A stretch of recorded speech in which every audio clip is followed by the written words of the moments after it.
Hello everybody, how are you? How are you? My name is Wayne, you're watching Inside Fallon, and we're right back here at EZ2 Collect, and the reason why? Because from out here, as summer is ending, I'm being drawn into this place because of the sound that I hear. Where is he? Where is he? There he is. Irv! I feel summery. How are you, sir? Welcome, Wayne. I'm great. I was just walking by. I'm getting ready to celebrate the end of summer. I hear some summer music, and I said, I got to visit this guy. How are you? How you been? We're doing great. We're celebrating the end of summer, too. Tell me where we are and who you are. Okay, my name is Irv, and I have EZ2 Collect here on Broadway in Fairlawn, just behind Spivak Lighting. Now, I've been here a number of times over the years. I've had a blast, and it's so great for people to be able to hear tunes like this at this time of year. But, oh, by the way, folks, you know, if you've never been here before, shame on you. And secondly, there's a million of everything that you could possibly want. And how do you feel at the end of the summer coming up? We feel great. We're getting ready for the fall. And in that spirit, I thought we'd do a little look at something that's very popular right now. Besides bringing their pencils and their books to school, a lot of kids are bringing turntables to school. Turntables? And the average kid who's getting a turntable now really doesn't know the history of the record player. They know the history of the iPod, they know something about CDs, but records are kind of a mystery. And ever since Pearl Jam coined the phrase spin the black circle, they've been spinning the black circle, which are records. Can I have a slight indication or feeling you might be able to give us a little history lesson here? I thought what would be interesting is that at any given moment, the history of records is actually always for sale here at EZ2 Collect. And so I pulled out some of the things we currently have for sale just to show you an example of how records have evolved. Let me see this. Come on. Have evolved. Come with me. You know, they started as cylinders and then they became a player like this, and this was created by Thomas Edison, and this is an original Victor. I knew Edison well. And this was from around 1900. Okay. At around 1915, they started to make them a little more portable, a little more sleek, and this little guy over here is actually a 78 player that you can change the no speed. electricity, plays all on its own. This, believe it or not, is a 78 player.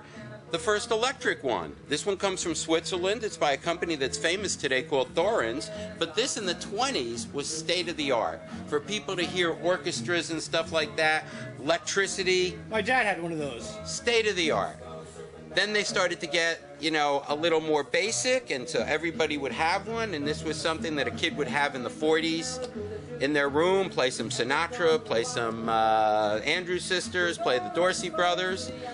And then, as the 50s wore on, the 45s became the big thing. The 78s became obsolete, and 45 players, kids would get together and play a stack of 45s, doo-wop stuff. I still have some of those little things that you put in the middle. What are they called? They're actually just called 45 adapters. They don't have a real name. That's you what know? I thought they were called, yes. and kids would be playing, you know, the Buddy Hollies and the Elvis Presleys and everybody in between. And these were what the 45 players were. In the 60s, we started to get more into records than into 45s. We'd play our Jimi Hendrixes and our Bob Dylans and stuff. And a lot of them were played on a player that looked like this. Either BSR or Gerard from England were the main players. And they improved and improved and improved on them until DJs finally, in the 80s and 90s, started to have turntables that looked like this. Well, I'll tell you, I'm excited. And just hearing that sound of music behind me reminds me of my old summertime days playing these kind of records also. You may have one more thing that I think you want to see. I wanted to show you that everything old is new again, not just records, but the players. Come take a look. We're going to go right there, right now. I love the progression of what we're seeing. This I'm confused about. Tell me. And that's what I'm trying to get at, Wayne. Everything old is new again.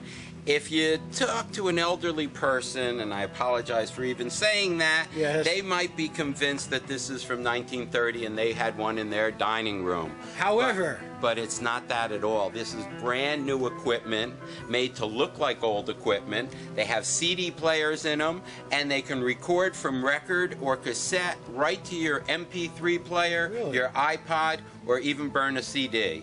That's so as they look old, they're brand new, and we've come full circle spinning that black circle. Sometimes people say that about me. I'm looking old, but I'm actually brand new. Listen, the tip of my hat to all the things that you do here. You're right here on Broadway, EZ2 Collect. folks, just come by and walk around and get into a nostalgia head, if you will. And I think there's another room in the back with about 60,000 LPs, records, or something of that nature. Enjoy the end of summer. Irv, great seeing you, as always. A closing thought before I go? Just party on. Oh, I love you. Talk to you soon. Have a great time. All right, folks. Now, when we talk about cool stuff, you got to come by. I know a lot of you have. I'm going to give you one final look overall. This is the place, EZ2 Collect, right here on Broadway. I'm going to go out and visit some more people. So everybody stay with me as Inside Fallon does continue.